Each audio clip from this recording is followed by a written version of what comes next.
Hello, അസ്സലാമലൈക്കും.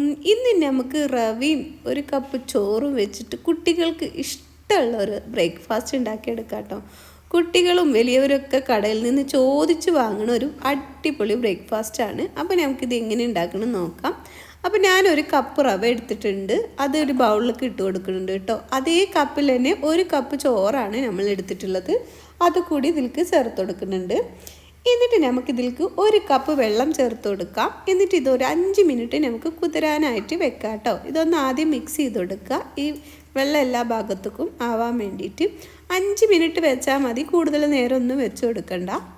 അപ്പോൾ ഇതാ നമ്മളിത് 5 മിനിറ്റ് റെസ്റ്റ് ചെയ്യാനായിട്ട് വെക്കുന്നുണ്ട്. അപ്പോൾ ഇതാ 5 മിനിറ്റ് കഴിഞ്ഞിട്ടുണ്ട് കേട്ടോ. റവയ്ക്ക് വെള്ളം കുടിച്ച് വന്നിട്ടുണ്ട്. ഇനി നമുക്ക് ഇതൊരു മിക്സിയുടെ ജാറിലേക്ക് ഇട്ട് കൊടുക്കാം. അപ്പോൾ ഇതാ നമ്മളൊരു മിക്സിയുടെ ജാർ എടുത്തിട്ടുണ്ട്, അതിലേക്ക് ഇത് മൊത്തത്തിൽ ചേർത്ത് കൊടുക്കുന്നുണ്ട്.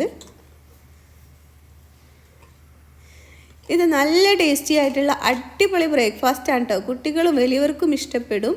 പിന്നെ ഇതാ നമ്മൾ 1/2 ടേബിൾ സ്പൂണ് ഉപ്പ് ചേർത്ത് കൊടുക്കുന്നുണ്ട്, 1 ടേബിൾ സ്പൂണ് പഞ്ചസാര കൂടി ചേർത്ത് കൊടുത്തിട്ടുണ്ട്. ഇനി നല്ലൊരു ടേസ്റ്റ് നല്ലൊരു സോഫ്റ്റും കിട്ടാൻ വേണ്ടിയിട്ട് നമ്മളൊരു ടീസ്പൂണ് നെയ്യ് ചേർത്ത് കൊടുത്തിട്ടുണ്ട്. ഇനി നെയ്യ് ഇല്ലെങ്കിൽ ഓയിൽ ചേർത്ത് കൊടുത്താലും മതി കേട്ടോ. എന്നിട്ട് ഇതാ ഇതുപോലൊരു വലിയൊരു ബൗളിലേക്ക് നമ്മൾ ഇത് ഒഴിച്ചെടുക്കുന്നുണ്ട്. അപ്പോൾ പിന്നെ നമ്മുടെ മിക്സിയുടെ ജാറൊന്നും കഴുകി വെള്ളം ഒഴിക്കരുത്, ഈ ഒരു കപ്പ് വെള്ളത്തിൽ തന്നെ നമ്മളിത് അടിച്ചെടുക്കണം. എന്നിട്ട് നമ്മൾ ഗോതമ്പ് പൊടിയാണ് കേട്ടോ എടുക്കുന്നത്. അപ്പോൾ 2 കപ്പ് ഗോതമ്പ് പൊടി ഇതിലേക്ക് ചേർത്ത് കൊടുക്കുന്നുണ്ട്. അപ്പോൾ നമ്മൾ ആദ്യം 2 കപ്പ് ഇട്ട് കൊടുക്കുക, എന്നിട്ട് വേണമെങ്കിൽ വീണ്ടും ചേർത്ത് കൊടുക്കുക കേട്ടോ. എന്നിട്ട് ഇതാ ഒരു സ്പൂൺ വെച്ചിട്ട് നല്ലോണം ഒന്ന് മിക്സാക്കി എടുക്കാം. അപ്പോൾ ഇതുപോലെ ഒന്ന് മിക്സാക്കി എടുക്കുക. നിങ്ങൾക്ക് മൈദപ്പൊടി വെച്ചിട്ടും ഇത് ഉണ്ടാക്കിയെടുക്കാം കേട്ടോ. നമ്മൾ ഹെൽത്തി ആയിട്ട് ഉണ്ടാക്കുന്നതുകൊണ്ടാണ് നമ്മൾ ഗോതമ്പ് പൊടി വെച്ചിട്ട് ഉണ്ടാക്കിയെടുത്തിട്ടുള്ളത്. നമ്മളിത് ഉണ്ടാക്കിയെടുത്തിട്ടുണ്ടെങ്കിൽ നമ്മളിത് ഗോതമ്പ് പൊടി വെച്ചിട്ടാണ് ഉണ്ടാക്കിയിരിക്കണമെന്ന് കണ്ടാൽ പോലും മനസ്സിലാവില്ല കേട്ടോ. നമ്മൾ കാരണം റവയും ചോറൊക്കെ ചേർത്തുകൊണ്ട് നല്ല സോഫ്റ്റും നല്ല ടേസ്റ്റി ആയിട്ട് തന്നെ കിട്ടും നമുക്ക്. അപ്പോൾ ഇതാ നമ്മളിത് നല്ല മിക്സാക്കി എടുത്തിട്ടുണ്ട്. അപ്പോൾ ഇതിൽ കുറച്ചും കൂടി പൊടിയുടെ ആവശ്യമുണ്ട്. അപ്പോൾ നമ്മൾ 1/2 കപ്പും കൂടി ഗോതമ്പ് പൊടി എടുത്തിട്ടുണ്ട് കേട്ടോ. ഇനി നിങ്ങൾക്ക് പകുതി മൈദ പകുതിയും ഗോതമ്പ് പകുതി അങ്ങനെ ആക്കി എടുക്കാം കേട്ടോ. ഞാൻ മൊത്തത്തിൽ ഗോതമ്പ് പൊടിയാണ് ചേർത്ത് കൊടുത്തിട്ടുള്ളത്, കാരണം റവ ഉണ്ടല്ലോ നമ്മളിതിൽ, അതുകൊണ്ട് നമുക്ക് മൊത്തത്തിൽ ഗോതമ്പ് പൊടി എടുത്താൽ നല്ല ടേസ്റ്റാണ് കഴിക്കാൻ. അപ്പോൾ ഞാൻ 1/2 കപ്പും കൂടി ഫുള്ള് ഒഴിച്ചു കൊടുത്തിട്ടുണ്ട്. നമുക്കിത് കുഴച്ചെടുക്കാൻ പാകത്തിനാണ് കേട്ടോ. നമുക്കൊരു ചപ്പാത്തിയുടെ ഒക്കെ പരുവത്തിന് കുഴച്ചെടുക്കാൻ വേണ്ടിയിട്ടാണ്. ചപ്പാത്തിയിൽ നിന്നും കുറച്ച് ലൂസായാലും കുഴപ്പമില്ല. അപ്പോൾ നമ്മൾ കൈ വെച്ചിട്ട് കയ്യിൽ കുറച്ച് എണ്ണ തടവണമെങ്കിൽ തടവിയെടുക്കുക, എന്നിട്ട് നല്ലോണം ഒന്ന് കുഴച്ചെടുക്കണം. അപ്പോൾ ആദ്യം നമ്മൾ ഇതിൽ വെച്ചിട്ട് തന്നെ ഒന്ന് കൂട്ടി എടുക്കുന്നുണ്ട്. എന്നിട്ട് നമ്മളിത് കൗണ്ടർ ടോപ്പിൽ ഇട്ടിട്ട് ഒന്ന് കുഴച്ചെടുക്കുകയാണ് കേട്ടോ ചെയ്യേണ്ടത്. അപ്പോൾ കുറേ നേരിട്ട് കുഴച്ചെടുക്കണം എന്നൊന്നുമില്ല, എന്നാലും ഒരു 2 മിനിറ്റ് കുഴച്ചെടുക്കാം കേട്ടോ. അപ്പോൾ ഞാനിത് കൗണ്ടർ ടോപ്പ് വൃത്തിയാക്കിയിട്ട് ഇതുപോലെ ഒന്ന് കുഴച്ചെടുക്കുന്നുണ്ട്. ഇപ്പോൾ 2.5 കപ്പാണ് നമുക്ക് കറക്റ്റായിട്ട് വന്നിട്ടുള്ളത്. പിന്നെ ഓരോരുത്തരുടെ ചോറിനും റവക്കും ഒക്കെ അനുസരിച്ച് എടുക്കും കേട്ടോ വെള്ളത്തിൻ്റെ പൊടിയുടെ അളവ്. അപ്പോൾ അത് നോക്കിയിട്ട് ഒഴിച്ചു കൊടുക്കുക. അപ്പോൾ നമ്മൾ നല്ലോണം കുഴച്ചെടുക്കുന്നുണ്ട്. ഇതുപോലെ ഒന്ന് ചെറുതായി കുഴച്ചെടുത്തിട്ടുണ്ട് കേട്ടോ. 2 മിനിറ്റോളം ഞാൻ കുഴച്ചെടുത്തിട്ടുണ്ട്. അപ്പോൾ അതാ ഇത്ര സോഫ്റ്റ് ആയിട്ടുണ്ട്. ഇനി ഇത് നമ്മൾ റെസ്റ്റ് ചെയ്യാൻ വെക്കുകയാണ് ചെയ്യുന്നത്. 1/2 മണിക്കൂർ വെച്ച് കൊടുത്താൽ മതി. അപ്പോൾ ഇതിലേക്കുള്ള കറി ഉണ്ടാക്കിയെടുക്കുന്നവരെ, ഞാൻ കറി ഉണ്ടാക്കുന്ന വീഡിയോ ഒന്നും എടുക്കണില്ല, ഞാനിതിലേക്ക് ചിക്കൻ കറിയാണ് കേട്ടോ ഉണ്ടാക്കിയിട്ടുള്ളത്. അപ്പോൾ നമ്മൾ കുറച്ച് എണ്ണ തൂവിയെടുക്കണം. എന്നിട്ട് ഇതുപോലെ ഒന്ന് തേച്ച് കൊടുക്കുക. പിന്നെ നമുക്കിതിൽ അധികം എണ്ണയൊന്നും ആവശ്യം വരില്ല കേട്ടോ. ഇത് നമ്മളിത് അടച്ച് വെച്ച് കൊടുക്കുന്നുണ്ട്. 1/2 മണിക്കൂർ കഴിഞ്ഞിട്ട് എടുക്കാം. ഇപ്പോൾ അതാ 1/2 മണിക്കൂർ ആയിട്ടുണ്ട്. ഇപ്പോൾ നമ്മുടെ മാവ് നല്ല സോഫ്റ്റ് ആയിട്ടുണ്ട് കേട്ടോ. കണ്ടല്ലോ, തൊട്ട് കൊടുക്കുമ്പോൾ തന്നെ കുഴിഞ്ഞു പോകുന്നുണ്ട്, അത്രയും സോഫ്റ്റ് ആയിട്ടുണ്ട്. ഇനി നമുക്കിത് ഉരുളകളാക്കി എടുക്കാം. അപ്പോൾ ഞാൻ ഇതുപോലെ 2 പാട്ടാക്കി എടുക്കുന്നുണ്ട്. എന്നിട്ട് ഇതുപോലെ ഒന്ന് നീളത്തിലാക്കിയിട്ട് ഓരോ ഉരുളാക്കിയിട്ട് മാറ്റി വെക്കുന്നുണ്ട്. നിങ്ങൾക്ക് ഉരുള എങ്ങനെയാണോ എടുക്കാൻ എളുപ്പത്തിൽ വെച്ചാൽ അതുപോലെ ചെയ്തെടുക്കാം. ഞാനിതുപോലെ ഗോതമ്പ് പൊടിക്കൊക്കെ എടുക്കണ പോലെ തന്നെയാണ് എടുക്കുന്നത്, ചപ്പാത്തിക്കൊക്കെ എടുക്കണ പോലെ ഇതുപോലെ ഉരുട്ടി എടുക്കുന്നുണ്ട്. ഇത്രയും വലിപ്പത്തിലാണ് കേട്ടോ എടുക്കുന്നത്. അപ്പോൾ ഇതാ നമ്മളെല്ലാതും ഇതുപോലെ എടുത്തിട്ടുണ്ട്. ഇനി ബാക്കിയുള്ളത് അടച്ച് വെച്ചിട്ട് ഒരു ഉരുള ഇതുപോലെ ഒന്ന് ഉരുട്ടി നമ്മൾ കൗണ്ടർ ടോപ്പിൽ കുറച്ച് എണ്ണ തൂവി കൊടുക്കാം കേട്ടോ. പൊടി ഇട്ട് കൊടുക്കണ്ട, എണ്ണ ഒന്ന് തടവി കൊടുത്താൽ മതി. അപ്പോൾ അതാണ് നമ്മൾ കൗണ്ടർ ടോപ്പിൽ കുറച്ച് എണ്ണ തടവി കൊടുത്തിട്ടുണ്ട്. ഇനി നിങ്ങൾക്ക് പൊടിയിട്ടിട്ടാണ് ഉണ്ടാക്കിയെടുക്കണമെന്നുണ്ടെങ്കിൽ അങ്ങനെയും ചെയ്തെടുക്കാം കേട്ടോ. ഞാനിവിടെ എണ്ണയാണ് ചേർത്ത് കൊടുത്തിട്ടുള്ളത്. പിന്നെ എനിക്കിതിലൊരു അബദ്ധം പറ്റിയിട്ടോ. എൻ്റെ റവയിൽ കുറച്ച് അരി ചേർന്നിട്ടുണ്ടായിരുന്നു. അറിയാണ്ട് അരി അതിലെങ്ങനെ പെട്ടെന്ന് എനിക്കറിയില്ല. പക്ഷേ അപ്പോൾ ഞാനിത് പരത്തിയെടുക്കുമ്പോഴാണ് എനിക്ക് അരി ഇതിൽ ചേർന്നിട്ടുള്ളതായിട്ട് കണ്ടത്. കാരണം ഞാനിതിങ്ങനെ പരത്തിയെടുക്കുമ്പോൾ നമ്മുടെ മാവ് ഓട്ടപ്പെട്ട് വരുന്നുണ്ട്. കാരണം അരി ഉണ്ടല്ലോ, അരി അധികം കുതിർന്നു പോകില്ല. അതുകൊണ്ട് നമ്മൾ അരച്ചെടുത്തപ്പോൾ അരഞ്ഞിട്ടുമില്ല. നമ്മൾ കൂടുതൽ നേരം കുതിർക്കാണ്ട് വെച്ചതല്ലേ, അതുകൊണ്ടാണ് കേട്ടോ. കണ്ടല്ലോ, ചെറിയ ചെറിയ ഓട്ടകളായിട്ട് വന്നിട്ടുള്ളത് അരി കാരണമാണ്. അതൊക്കെ ഞാൻ എടുത്തു മാറ്റിയിട്ടോ. അപ്പോൾ നിങ്ങൾക്ക് ഇതുപോലെ പരത്തിയെടുക്കുമ്പോൾ അങ്ങനെ വരില്ല കേട്ടോ. അപ്പോൾ എൻ്റെ ഇതിൽ അരി പെട്ടതുകൊണ്ടാണ്. അപ്പോൾ ഇതാ നമ്മളിതുപോലെ ഒന്ന് പരത്തിയെടുക്കാം. നല്ലോണം പരത്തിയെടുക്കണം എന്നൊന്നുമില്ല, അത്യാവശ്യം ഇതുപോലെ ഒന്ന് പരത്തിയെടുക്കാം. അപ്പോൾ ഇത് എളുപ്പത്തിൽ പരന്ന് കിട്ടും കേട്ടോ, നല്ല സോഫ്റ്റ് ആയതല്ലേ. അപ്പോൾ അതാ എൻ്റെ ഇവിടെയൊക്കെ നിറയെ ഓട്ട വന്നിട്ടുണ്ട്. അതൊന്നും കുഴപ്പമില്ല. അപ്പോൾ അതിലുള്ള അരികളൊക്കെ ഞാൻ എടുത്ത് മാറ്റിയിട്ടുണ്ട്. അപ്പോൾ ഞാൻ അതിൽ കുറച്ച് എണ്ണ തൂവി കൊടുക്കുന്നുണ്ട് കേട്ടോ. കൂടുതലൊന്നും വേണ്ട, ഒന്ന് ബ്രഷ് ചെയ്ത് കൊടുത്താൽ മതി. നമുക്ക് ലെയറായി കിട്ടാൻ വേണ്ടിയിട്ടാണ്. ഇനി നമ്മൾ ഈ സൈഡിൽ നിന്നും ആ സൈഡിൽ നിന്നും ഇതുപോലെ മടക്കിയെടുക്കാം.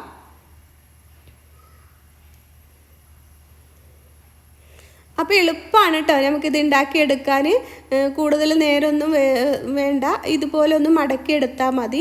ഇപ്പോൾ എല്ലാതും നമ്മൾ ഉള്ളിൽ മാത്രമാണ് നമ്മൾ എണ്ണ തൂവി കൊടുത്തിട്ടുള്ളൂ, ബാക്കിയൊന്നും എണ്ണയൊന്നും തൂവി കൊടുക്കണില്ല. അപ്പോൾ ഇതാ 2 ടേബിൾ സ്പൂൺ എണ്ണ മതിയാവും കേട്ടോ ഇത് മൊത്തത്തിൽ ഉണ്ടാക്കിയെടുക്കാൻ വേണ്ടിയിട്ട്. അപ്പോൾ ഇതാ നമ്മളിതുപോലെ ഒന്ന് മടക്കിയെടുത്തിട്ടുണ്ട്. അപ്പോൾ ഇതുപോലെ ഒരു പാത്രത്തിലേക്ക് നമ്മൾ എണ്ണ തടവിയിട്ട് ഒന്ന് വെച്ച് കൊടുക്കുന്നുണ്ട്. അതിൻ്റെ മേലെ ഒന്ന് ചെറുതായിട്ട് ബ്രഷ് ചെയ്ത് കൊടുക്കാം. ബ്രഷ് ഒന്ന് എഴുതി കൊടുത്താൽ മതി. അപ്പോൾ ഇതാ നമ്മൾ അടുത്തതും ഇതുപോലെ തന്നെ ആക്കിയെടുക്കാം കേട്ടോ. അപ്പോൾ എൻ്റെ ഇതിൽ അരി പെട്ടതുകൊണ്ടാണ്, അല്ലെങ്കിൽ നിങ്ങൾക്ക് ഇങ്ങനെ കുഴൽ വെച്ച് ഉരുട്ടിയെടുക്കുമ്പോൾ തന്നെ നന്നായി പരന്ന് കിട്ടും. നമ്മൾ അത്രയും സോഫ്റ്റാണ് കേട്ടോ, നമ്മൾ ചോറും റവയും ഒക്കെ ചേർത്ത് ഉണ്ടാക്കിയതുകൊണ്ട്. കണ്ടല്ലോ, ഇതാ ഇതുപോലെ അരിയാണ് കേട്ടോ, അരിമണി പെട്ടതുകൊണ്ടാണ് ഇതിങ്ങനെ പൊട്ടിയെടുക്കുന്നത്. അപ്പോൾ അതാ നമ്മൾ വീണ്ടും എണ്ണ തേച്ച് കൊടുത്തിട്ട് ആ സൈഡിൽ നിന്ന് ഈ സൈഡിൽ നിന്ന് മടക്കി എടുക്കുന്നുണ്ട്. ഇതുപോലെ മടക്കി എല്ലാതും നമുക്ക് ഇതുപോലെ തന്നെ ചെയ്തെടുക്കാം കേട്ടോ. അപ്പോൾ നമ്മൾ 2 എണ്ണം ഇതുപോലെ ചെയ്തെടുത്തിട്ടുണ്ട്. ആദ്യം നമുക്ക് ഇതുപോലെ എല്ലാതും ചെയ്തെടുത്തതിന് ശേഷം ഓരോന്നോരോന്ന് പരത്തി നമുക്ക് ചുട്ടെടുക്കാം. അപ്പോൾ ഇതാ നമ്മൾ എല്ലാതും പരത്തിയെടുത്തിട്ടുണ്ട്. ഇനി നമ്മൾ കൗണ്ടർ ടോപ്പിൽ ഒന്ന് ചെറുതായിട്ട് എണ്ണ തൂവി കൊടുക്കുന്നുണ്ട്. എന്നിട്ട് ഇതുപോലെ ഒന്ന് പരത്തിയെടുക്കാം. എളുപ്പത്തിൽ പരന്ന് കിട്ടും. നിങ്ങൾക്ക് എത്രണ്ട് വലുപ്പം വേണോ അതിനനുസരിച്ച് പരത്തിയെടുക്കാം. ഞാൻ കനം കുറച്ചാണ് കേട്ടോ പരത്തിയെടുക്കുന്നത്, അത്യാവശ്യം വലുപ്പത്തിൽ. നിങ്ങൾക്ക് കനത്തിൽ വേണമെന്നുണ്ടെങ്കിൽ അത്രയും പരത്തിയെടുക്കേണ്ട ആവശ്യമില്ല. ഞാൻ അത്യാവശ്യം വലുപ്പത്തിലാണ് കേട്ടോ പരത്തിയെടുക്കുന്നത്. നിങ്ങൾക്ക് വലുപ്പം വേണ്ടാന്നുണ്ടെങ്കിൽ ഇത്രയും മതിയാകും. അപ്പോൾ നമുക്ക് ഇതുപോലെ ഒന്ന് വെറുതെ ഒന്ന് ഉരുട്ടി കൊടുത്താൽ മതി കേട്ടോ കുഴൽ. നമുക്ക് ഇതുപോലെ നല്ല നീളമുള്ള കുഴലുണ്ടെങ്കിൽ നല്ല സുഖമാണ് കേട്ടോ നമുക്ക് ചപ്പാത്തിയും ഒക്കെ പരത്തിയെടുക്കാൻ, പൊറോട്ടയൊക്കെ പരത്തിയെടുക്കാൻ. കണ്ടല്ലോ, ഇതുപോലെ നമ്മൾ പരത്തിയെടുത്തിട്ടുണ്ട്. അപ്പോൾ നല്ല ടേസ്റ്റി ആയിട്ടുള്ള അടിപൊളി റെസിപ്പിയാണ് കേട്ടോ. ഞാൻ അതിൻ്റെ സോഫ്റ്റ്നെസ് ഞാൻ ലാസ്റ്റ് കാണിച്ചു തരുന്നുണ്ട്. എത്ര നേരം വെച്ചാലും ഇതുപോലെ തന്നെ നമുക്ക് നല്ല സോഫ്റ്റ് ആയിട്ട് തന്നെ ഇരിക്കും. അപ്പോൾ ഇത്രയും കനം കുറച്ചാണ് ഞാൻ പരത്തിയെടുത്തിട്ടുള്ളത്. ഇനി ഒരു പാന് വെച്ചിട്ട് ഇതുപോലെ ഓരോന്ന് ഇട്ട് കൊടുക്കാം. എന്നിട്ട് ചെറുതായി കുമിള വരുമ്പോൾ നമുക്കിത് മറിച്ചിട്ട് കൊടുക്കാം.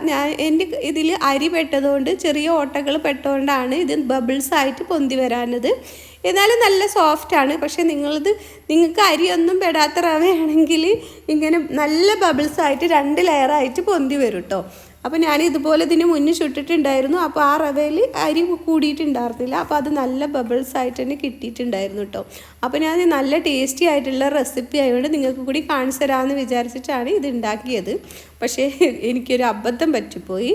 അപ്പോൾ ഇതാ നല്ലോണം നമ്മളിത് തിരിച്ചും മറിച്ചിട്ടിട്ട് വേവിച്ചെടുക്കണം.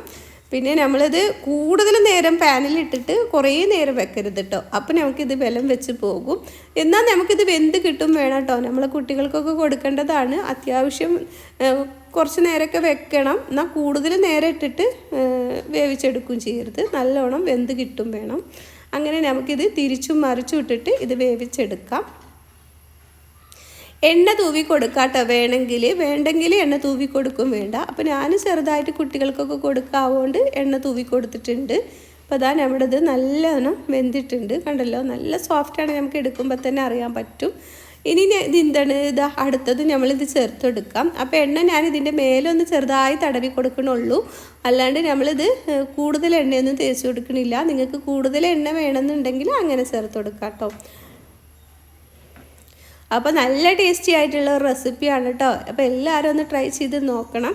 നമ്മൾ ഗോതമ്പ് പൊടിയും റവയും ഒക്കെ അല്ലേ ചേർത്തിട്ടുള്ളത്. അപ്പോൾ ഹെൽത്തി ആയിട്ട് നമുക്ക് ഉണ്ടാക്കിയെടുക്കുകയും ചെയ്യാം. കുട്ടികളൊക്കെ പൊറോട്ടയൊക്കെ ചോദിച്ച് കരയുമ്പോൾ ഇതുപോലെ എളുപ്പത്തിൽ ഉണ്ടാക്കി കൊടുത്തിട്ടുണ്ടെങ്കിൽ അവരിത് പൊറോട്ട പോലെ കഴിച്ചോളും. നമുക്ക് ഹെൽത്തി ആയിട്ട് കൊടുക്കും ചെയ്യാം കേട്ടോ. അപ്പോൾ നമുക്ക് എളുപ്പത്തിൽ ഉണ്ടാക്കിയെടുക്കാമല്ലോ. വീശി അടിക്കൊന്നും ചെയ്യാണ്ട് നമുക്ക് എളുപ്പത്തിൽ ഉണ്ടാക്കാൻ പറ്റിയ അടിപൊളി റെസിപ്പിയാണ്. ഇതിനെന്താ ഒമാനി റൊട്ടിന്നോ അങ്ങനെ എന്തോ ആണ് പറയുക. അപ്പോൾ ഇതാ നല്ല സോഫ്റ്റാണ് കേട്ടോ. നമ്മൾ ഇത്രയും എടുത്തിട്ടാണ് ഇത്രയും സോഫ്റ്റാണ്. നമ്മൾ കൈവെള്ളയിൽ ഒതുങ്ങണ സോഫ്റ്റിലാണ്. കണ്ടല്ലോ. അപ്പോൾ ഇതാ നല്ല ലെയർ എടുത്തിട്ട് നമുക്കിത് കിട്ടിയിട്ടുണ്ട് കേട്ടോ. ഞാനിത് പൊളിച്ച് കാണിച്ചു തരാം.